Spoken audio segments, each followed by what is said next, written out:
Kita semua bersyukur kepada Allah Subhanahu wa taala, yang mana Allah Subhanahu wa taala memberikan kita karunia setelah karunia, anugerah di atas anugerah. Manakala Allah Subhanahu wa taala mengizinkan kita untuk berkumpul bersama-sama di dalam masjid untuk mengingat Allah Subhanahu wa taala, menjawab panggilan Allah Subhanahu wa taala, yang mana Allah Subhanahu wa taala jadikan bahwasanya sebagaimana yang disabdakan oleh Nabi besar Muhammad sallallahu alaihi wasallam, as-salatu ila shalah wal jumu'atu ilal jumu'ah wa ramadhanu ila ramadhan mukaffiratun lima bainahun idza jtunibatil kabair.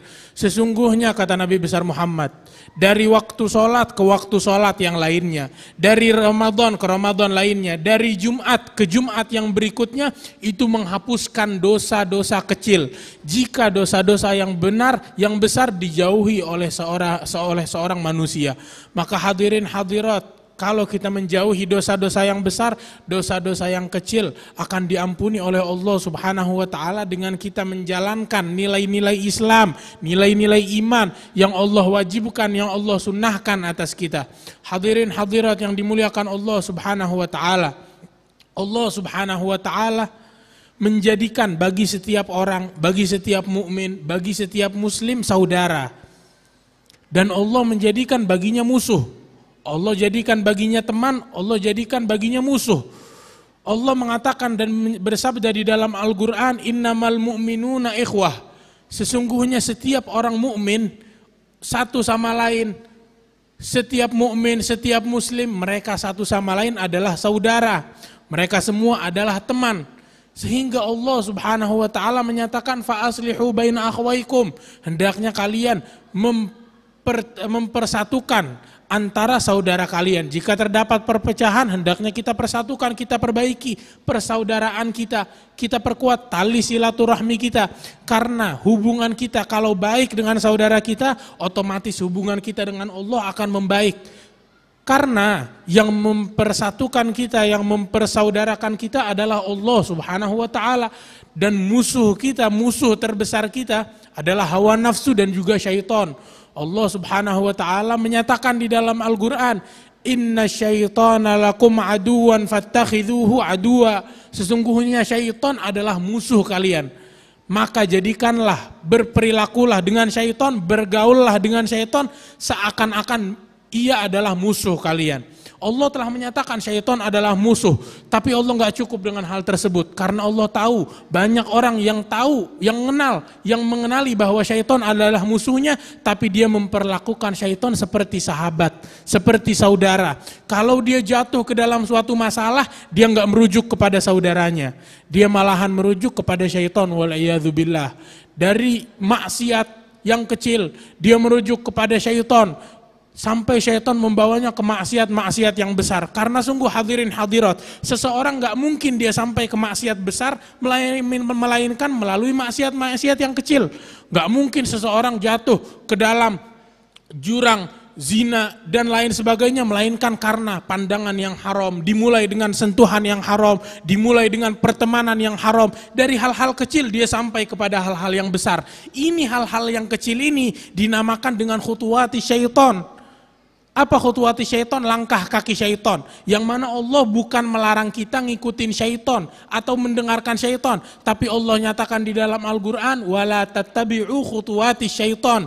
Jangan kalian ikuti langkah kakinya syaitan. Syaitan memiliki langkah. Kalau kita ikuti satu demi satu dari maksiat kecil, nggak lama syaitan menjadikan pengen membuat kita merasa biasa dengan maksiat kecil. Sehingga kita dengan maksiat kecil nggak ngerasa kalau kita berdosa. Dengan maksiat kecil kita nggak merasa malu lagi. Dengan pertama seseorang menzalimi saudaranya secara ngumpet-ngumpet, memukul saudaranya, membuli saudaranya. Nggak lama dia makin melakukan hal yang lebih dari itu, membuli saudaranya di hadapan orang umum. Dia sudah tidak memiliki rasa malu. Lalu dia melakukan hal-hal yang lebih dari itu, sampai dari situ syaitan akan membawanya kepada pembunuhan. Dari awalnya seseorang kenal dengan seorang wanita yang bukan mahram, dari chattingan, perjumpaan, jalan bersama, pacaran dan lain sebagainya, dari situ baru syaitan akan menyampaikannya kepada perzinaan, kepada dosa-dosa yang benar, yang sangatlah besar. Dari meminum hal-hal yang diharamkan oleh Allah Subhanahu wa taala, meminum hal-hal yang diharamkan oleh Allah, khamr dan lain sebagainya, akan Allah jatuhkan, akan syaitan akan menuntun orang tersebut kepada narkoba dan lain sebagainya. Ini adalah langkah-langkah syaitan yang Allah larang kita untuk melangkah di dalam langkah-langkah tersebut. Dan Allah Subhanahu wa taala menjadikan bagi kita saudara, sehingga ibadallah, kalau kita jatuh ke dalam suatu masalah, kita jangan merujuk kepada syaitan. Jangan kita jatuh ke suatu masalah lalu kita selesaikan masalah itu dengan mabok. Kenapa? Biar saya melupakan masalah saya. Orang yang semacam ini dia menyelesaikan masalah dengan merujuk kepada syaitan. Karena dia merujuk kepada maksiatnya syaitan, kepada aturannya syaitan.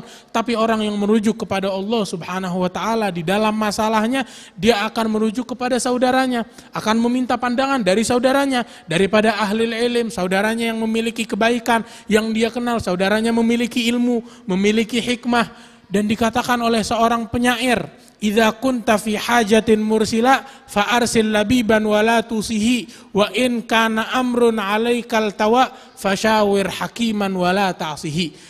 Dikatakan bahwasanya kalau kamu memiliki masalah, maka kamu duduk bermusyawarahlah dengan ahli hikmah, yang mana orang tersebut memiliki hikmah, memiliki pemahaman Al-Quran, memiliki pemahaman hadis, memiliki pemahaman tentang sejarah Nabi besar Muhammad, sehingga kalau seseorang punya masalah datang kepada mereka, masalah tersebut akan hilang. Dia mungkin merasa masalahnya masalah besar, dia nggak bisa menghilangkan masalahnya. Tapi hadirin hadirat, kalau dia datang kepada seseorang yang tepat, mungkin masalah tersebut akan hilang dalam sesaat. Terdapat satu orang sahabat sudah masuk Islam, akan tetapi di dalam hati orang tersebut terdapat kecondongan kepada maksiat, kepada perzinaan. Maka dia bingung apa yang harus dia lakukan dengan hal ini.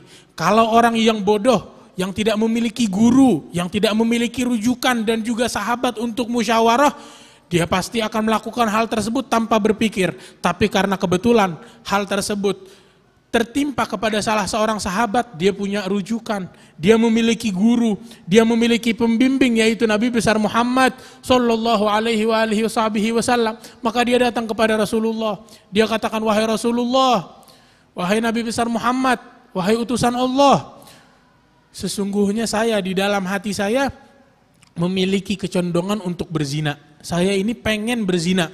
Maka Rasulullah sallallahu alaihi wasallam memanggil orang tersebut, mendekatlah. Maka orang tersebut pun mendekat kepada Nabi besar Muhammad.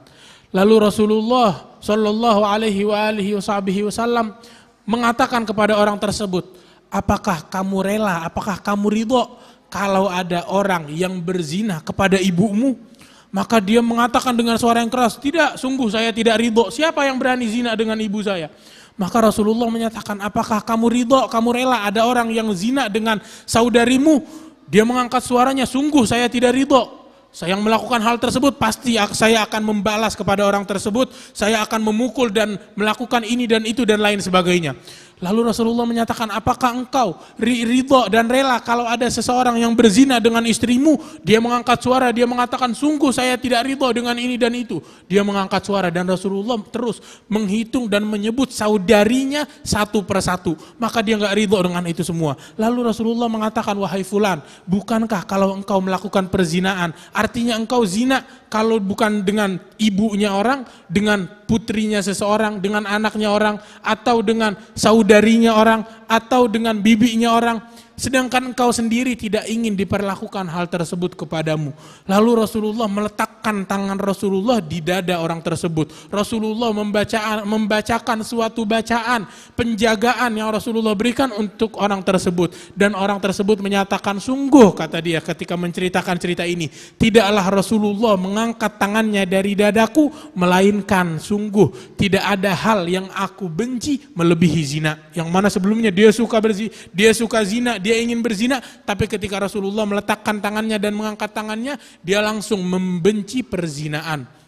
Adapun perkataan yang dikatakan Rasulullah, siapapun bisa mengatakannya. Akan tetapi tangan tersebut obat yang berada di tangan tersebut hanya terdapat di tangan Rasulullah Shallallahu Alaihi Wasallam dan pewaris Rasulullah daripada para sahabat dan juga ahlul bait dan para tabi'in dan lain sebagainya. Ibadallah yang dimuliakan Allah Subhanahu wa taala, di siang hari ini hendaknya kita saling mempererat persaudaraan kita satu sama lain dan saling mengenal musuh kita satu sama lain, bahwasanya satu-satunya musuh kita adalah syaitan. Kalau kita punya permasalahan, kita bertanya dan musyawarah kepada saudara kita, yang mana Allah menyatakan fa aslihu baina akhwaikum. Kalau ada masalah antara saudara kalian, hendaknya kalian perbaiki masalah tersebut. Kalian membantu saudara kalian di dalam suatu masalah. Dan dikatakan di dalam hadis oleh Nabi besar Muhammad, wa man farraja an muslimin kurbah farrajallahu anhu kurbatan min kurabi yaumil qiyamah. Barang siapa yang menjauhkan atau menghilangkan atau menyelesaikan satu masalah daripada masalah-masalah dan problem-problem muslim lainnya, sahabatnya atau saudaranya, maka sungguh Allah akan menyelesaikan bagi orang tersebut yang menyelesaikan masalah saudaranya. Allah akan balas di hari kiamat nanti, Allah akan menyelesaikannya dari masalah hari kiamat. Bukan masalah dunia, tapi masalah dan problem hari kiamat. Hadirin hadirat, sungguh semua problem, semua masalah yang ada di dunia, kalau dibandingkan dengan satu tetes masalah di hari kiamat, nggak ada apa-apanya. Karena masalah duniawi, kalau kita terkena masalah,